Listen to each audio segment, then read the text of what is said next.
Good evening, and welcome to Man with Dean Lerner. As you can see, the bar is closed. I've sent Satu, my primary partner, home. Because tonight is a sad occasion. My would-be guest this evening, Randolph Caer, the celebrated British character actor who starred in films as diverse as Bitch Killer and That Duck 3, Duck in the City, sadly died yesterday morning. This show will be a celebration of his life through the eyes of those who knew him best. A kind of This Is Your Death. Cheers, Randolph. I'm afraid the following title sequence, under the circumstances, may appear inappropriately jaunty. Live from his luxury penthouse apartment in London's glittering East End, Dean Lerner, club owner, entrepreneur and publisher of high-class gentlemen's magazines, invites you to join him for an exclusive man-to-man.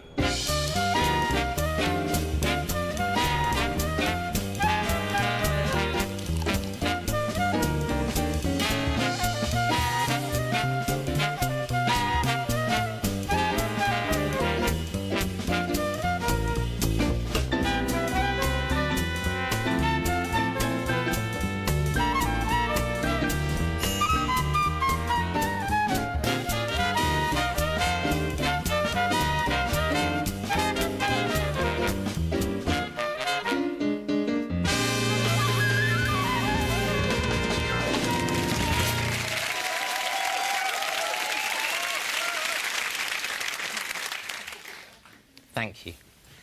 Out of respect to Randolph, I'm cutting the monologue which would usually precede our interview. However, there is one small bit of AOB which I am obliged to mention, and that is that for this month only, if you dine at my restaurant, Chez Dino's, on any Tuesday before 4 p.m. and order a minimum of 2 starters, you will receive 30% off a lap dance at Dino's nightclub between the hours of 4 a.m. and 4:30 a.m. on any subsequent Wednesday, providing 3 or more magnums of house champagne were purchased with that aforementioned meal.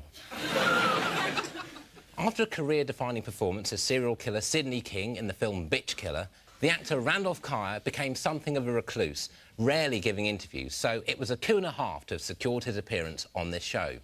His sudden death came as a huge shock to the production team, especially as his statement of health form clearly said that he had no long-term degenerative illnesses. He had been paid well in advance for his services. I won't be getting that back, unless I sue his estate, and my lawyers have informed me that will probably cost me as much as I'm able to claw back, even though, legally, I have been misled. Anyway, that's business and unimportant to me at present. Tonight, I wish simply to present a petit l'histoire of this remarkable actor who could never shake off the stigma of his most famous role. My name is Sidney King. I hate a lot of things. Fruits, colours, and above all, women. Goodbye, mother!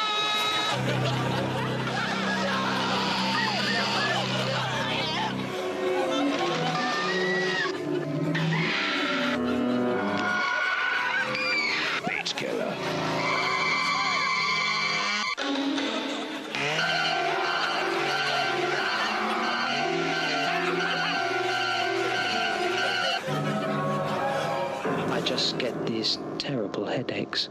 Bitch Killer. The dirtiest, nastiest, sexiest film you'll see all year. Coming soon. God, that film makes me horny. Every time. And by the way, that was me in my celebrated role as Rudy Ray Curtis, the Mile End Mac Daddy. But now, to discuss Randolph's role in that film, please welcome the author of the piece, Romford's one-man Fear Factory, Mr. Garth Marenghi.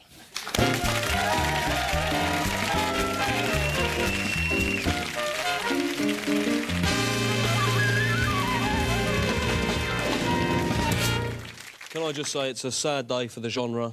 Randolph's flame burned brightly for the briefest of whiles, and there ain't too many flames like that left. Thanks for coming at such short notice. That's fine. Here's my taxi receipt. Leave that with me. Incidentally, for those who are interested, the DVD of Bitch hits the stores finally next month. It's actually not a bad time for Randolph to go, because it does at least give us a decent press angle. And journos are less likely to stick the boot in while he's still warm. So... It wasn't a film that was kindly received, was it? Look, when I wrote the film, I was very young, I was very angry. At that stage, I hadn't actually met a woman. Since then, I've met several, and, you know, they're not bad. But the point is, the critics hated it. I mean, I think they missed the poetry of the piece. And I think they hated Randolph more, though. I mean, they really tore him apart. Sure, and ironically, no one hated that film more than Randolph. I mean, he even tried to walk off the film, but I remember saying to him, I warned him, I said, this business is a jungle, and if you start breaking contracts, the lions will eat you. Or shoot you in your bed as you sleep. Anyway, let's have a look at what Randolph himself had to say, post-bitch. You're odd-looking, aren't you? Yes, I suppose I am. And you always play these horrible characters. It's not really by choice.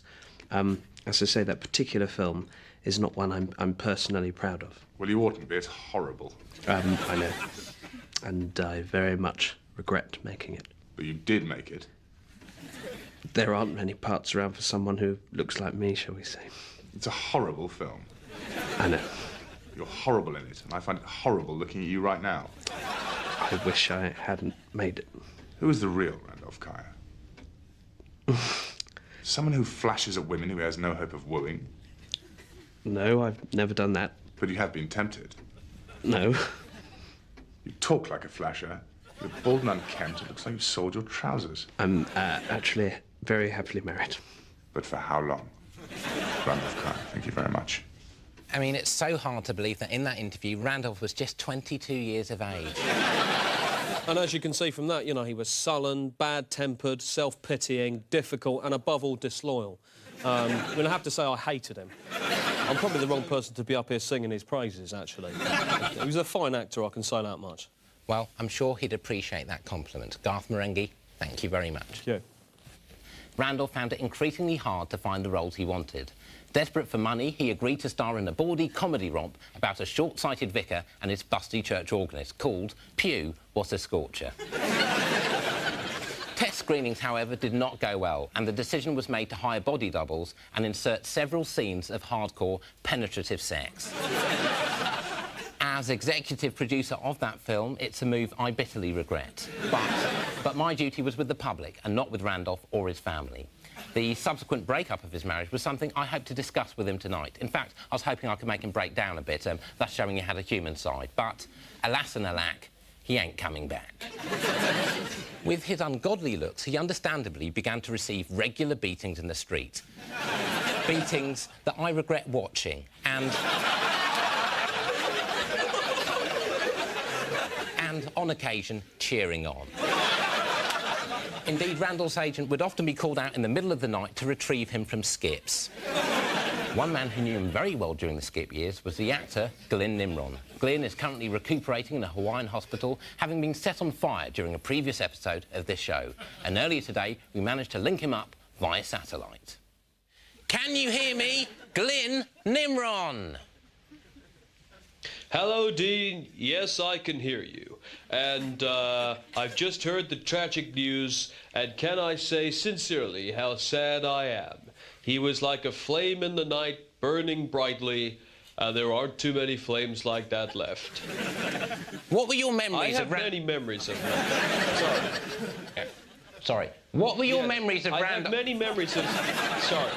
Sorry, I think there's a time delay. I think there's a time delay here. Yeah, I know that. That's what I just said. You probably figured that out. Yes. Can you just wait until you hear my next question? Sorry, Dean, I didn't catch that. Wait until you hear my next question. Sure, okay. What were your memories of Randolph? Yes, I have many wonderful memories of Randolph. What are they? Well, the last time I worked with him was on a very, very funny comedy film called That Duck 5 Duck in the Hood. Was that the one with the Rastafarian duck? He was a funny duck. Quack, quack, yimon, paddling about. Oh, he was good. Yes, that was the one. But you know what, Dean? Randolph did not like the script. Right. So I'm afraid to say on that particular project, I had him fired. All right, well, we'll call it a day there, Glenn. Call Next it a day. week, we... Yeah. Call it a day. Sorry. Thank you. Thank you, Dean. Glyn Nimron there. Unemployable, divorced and growing uglier by the day, Randolph made a final bid for respectability in the made-for-television movie Brossroads, the story of Bross. Two brothers joined in love and hate, in which he played the dueling siblings' irate father. What? You ungrateful louts! I've washed you, clothed you, put a roof over your heads, bought you that pair of drumsticks, bought you that microphone, and what do I get in return? Don't you dare disrespect me. You two owe me everything. I owe you nothing, yeah? Nothing at all. The film received terrible reviews, despite being, in my view, the best work of Randolph's career. Worse was to come, though. The next 10 years would prove a painful story of loneliness, heartbreak and alienation. Join us after the break.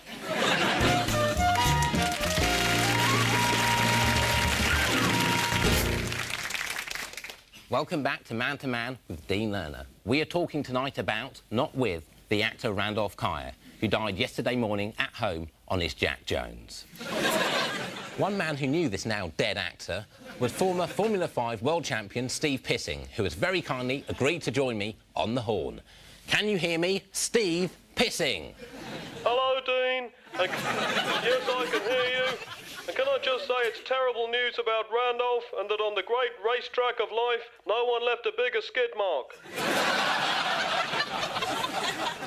Now, you and Randolph were next-door neighbours for a few years, weren't you? That's right, Dean. But for a shut-in, he was a noisy old so-and-so. So you didn't get on? I'm not saying we didn't get on. I'm not saying we did get on. What I am saying is my wife Marie is a very light sleeper, so the sound of Randolph's sobbing self-pity coming through the walls at all hours of the early evening was something I felt required actioning. Because Marie and I were trying for a baby, and frankly, she was so tense it was putting me off my stroke. I couldn't get a rhythm up at all, Dean. I tried putting on a drum machine through the MIDI hi-fi, but Randolph's wailing and endless self-recrimination meant more often than not I couldn't complete. Not even on Bossa Nova. I said, Marie, nothing's going to come out till that man goes. So Marie hit on the idea of mental torture. I said, OK, yup, I'll give it a go. And after 2 years, he finally broke down and moved, which was a relief for all concerned. But then a Bulgarian family moved in and it was bloody accordion playing all night. I said, you gotta be joking me. I can't get up a stroke with this kind of Balkan rhythm going on all right, Steve. Yeah, Steve, thanks. Yeah. All right, yeah, we've got to go. OK. OK, Dean, thank you. And can I say you're doing a wonderful job with the tribute, and I'd like to wish you the very best of luck with the rest of it. Thank you very much, because no one's actually taken the time out to say that. And it does take a lot out of me, shouldering this testimonial. In many ways, it's harder for the people who are left behind. I just hope if Randolph's watching from up there, he appreciates all this hard work. Randolph's work was not appreciated. Actually, you see, these links don't write themselves. It's all dovetailed together. Randolph's work was not appreciated when he made a brief appearance on the long-running children's television show A Tale at Bedtime. Let's see for why.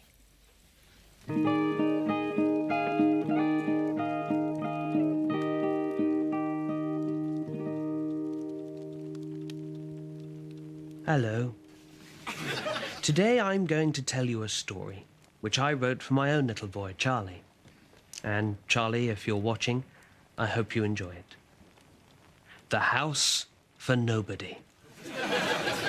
Once upon a time in the forest, there lived a woodcutter called Randall, who spent all the days he had left chopping wood from a large old tree. "Why do you keep chopping me?" asked the tree one day when it realized it was close to death. Randall held his axe aloft, but for once did not strike. "I know you are building a house for your family," the tree continued. "But how can you expect them to live in it when you don't know where they are? Those little beds for your children are old and useless.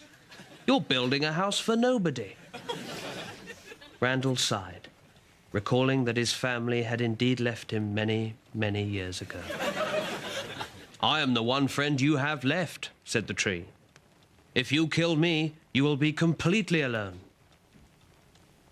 Wiping a tear from his eye, Randall put down his axe and slumped to the floor. He began to feel very tired. Leaning back to rest against the tree, he jumped up suddenly at an almighty cracking sound which shook the depths of the forest. Looking behind him, his face grew long and sad. The tree was dead, after all. Picking up his axe once more, Randall began work on his house for nobody.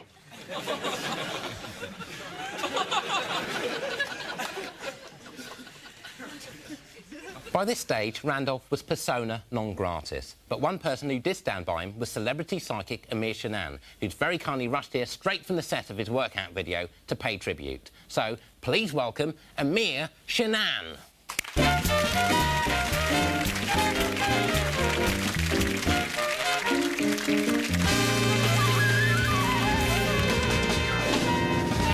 Hello, Dean. Hello, Amir. Why the balloons? Because tonight, Dean, is a celebration of greatness. A great man, an okay actor, and a great friend. Whenever I met with Randolph, I always took him some balloons. He loved balloons. And I think if more people had given him balloons, then maybe he'd still be here today, holding my balloons. Sure, but they are obscuring my close-up. Can we get rid of them? Stu, can we strike the balloonage? Just go and distribute these amongst the pool. Actually, Amir, do you mind if I pop one? OK, just one. Hey! Sorry. You know, when Randolph first came to me, he was very depressed. Hey! Fun, isn't it? Sorry, we were talking about depression. A lot of people were saying very horrible things about him, and I'm here tonight to show you that he was a good man, okay? He was not a monster. He was not a child catcher. And I tell you what I'm going to do. I am going to prove this tonight by speaking to him here and now. What? You do know he's dead, don't you? Yes, but I'm going to talk to him from beyond the grave. Okay, Randolph, the channel is open. You can speak to us.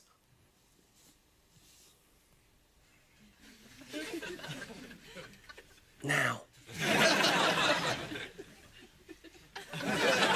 Randolph. Okay, screw you, Randolph. Okay, thanks a million, I don't think. I have done so much for you, and this is how you treat me. I have held your hand, caressed you in the dark, boosted your confidence, solved your odor problems by giving you my Amir's Hello Motivation Goodbye Perspiration Mind Kit for the reduced price of £12.95, and in return, you make me look like an ass handler on national TV. So I retract all the good things I've said about you. You are bald, you are ugly, and you do smell like a zoo animal. Thanks very much, Amir. Thank you, Dean. Now, some years back, I was asked to take part in a television documentary series about successful businessmen working in the entertainment industry. And it is an industry. However, to my chagrin, the journalist revealed herself to be a rather pushy, opinionated documentarian who took issue with my lifestyle and the sexual freedoms I've enjoyed throughout my life, and indeed continue to enjoy on a thrice-nightly basis. The doc was very damaging to me on a personal level, and I wouldn't play it again but for the fact that it contains the last known footage of Randolph Caer. But as you watch it, remember to ignore the narrator's asinine comments, because she obviously had her own agenda, and if there's one thing I can't stand, it's people who sit in judgment over others. Today, Dean is organising a celebrity fundraiser to promote awareness of sexual health. Dean is calling the event a crab ball and holds a meeting to discuss his plans. Lovely. This is the invite. Take one, pass it on. Thank you. Yes. I like it. I think it's a very striking image, but what it doesn't say for me at the moment is that there definitely will be pole dancing. There was one thing I actually wanted to discuss with you. Yes. And that was the inclusion of the anal swabs and condoms in the seafood gift bag. I was wondering if it might be possible to have a separate gift bag for perhaps the seafood. There's no sexually transmitted disease in the gift bag. I think all Graham's voicing is the concern that perhaps celebrities are quite specific about what they want to be associated with. That's what they're called. I think it's just because it's not a life-threatening disease. It's an irritant, though. It's very uncomfortable. I don't know if you've had it, but you will know about it if you do. I think that's a little rude to ask, actually, maybe. It wasn't a question. I said, I don't know if you've had it. No, and why would you? And I think just to say that celebrities have... Well, I might have heard. On the grapevine, it gets round. I don't think you're going to get the kind of people that you want to turn up to an STD party. It's a crab ball, Vicky. Well, he's got it, she's got it, he's had it, those two have got it. And if those two have got it, everyone from here to here will have it. I know that as a fact, so I expect a full plate of RSVPs. With respect, Dean, I just feel that... You keep saying with respect, but I don't get any respect, Graham.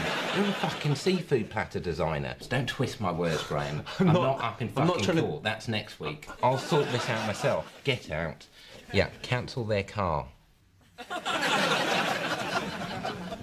much of a turnout, is there, Dean? No, give it time, give it time. All right, Spence.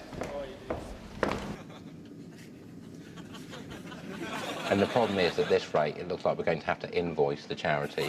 One celebrity did turn up, but this particular visitor wasn't on the guest list.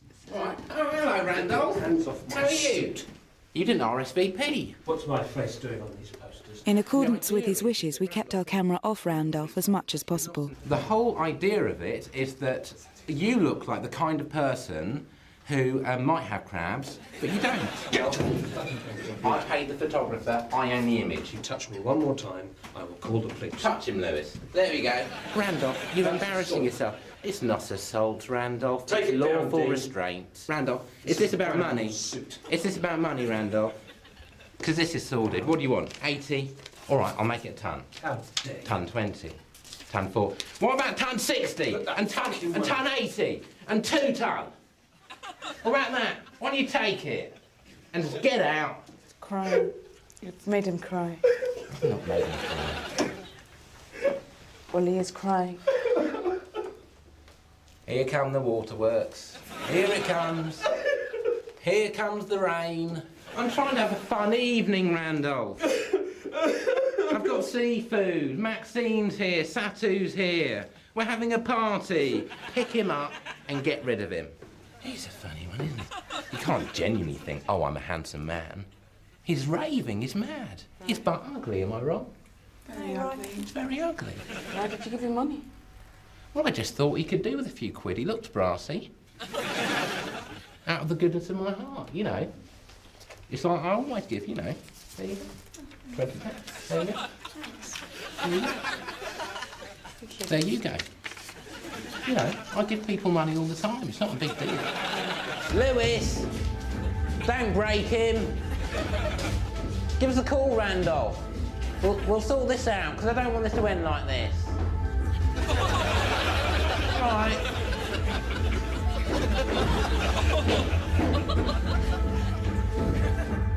I guess, to sum up, Randolph was a great talent whose ego simply got the better of him. Like Icarus, he flew straight into the moon. It's a lesson to us all, and if we can learn anything from his death, it's to stay in the box society puts you in. If only he'd made Bitch Killer 2 as instructed, perhaps his life wouldn't have been such a wasted journey. All that remains for me to do is to thank all of my super guests for talking to me man to man, and to thank you very much for watching. Thank you very much. And we'll play out now on one of my favourite moments from Randolph's rich oeuvre.